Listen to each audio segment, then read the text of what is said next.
আমরা পদ্মা নদীতে আমার পিছনে দেখতে পাচ্ছেন লালনচা সেতু হচ্ছে রূপপুর পারমাণবিক বিদ্যুৎ কেন্দ্র। হ্যালো এভরিওয়ান, কি অবস্থা, কেমন আছেন সবাই? আওয়ার নিউ জার্নিতে স্বাগতম। আজকে চলে এসেছি কুষ্টিয়া লালনচা সেতু, এই যে দেখতে পাচ্ছেন হাডিং ব্রিজের নিচে।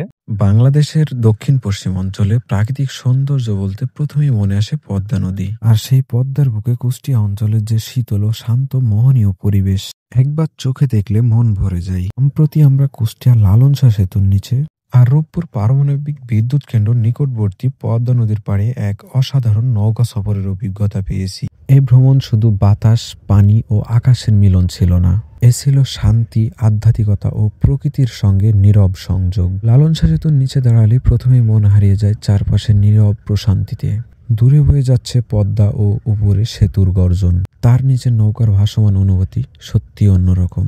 নৌকায় ওঠার সাথে সাথে নদীর হালকা বাতাস মুখে এসে লাগলো। সেই মুহূর্তে মনে হলো এ যেন শহরের ব্যস্ততা থেকে এ ভিন্ন এক আলাদা জগৎ।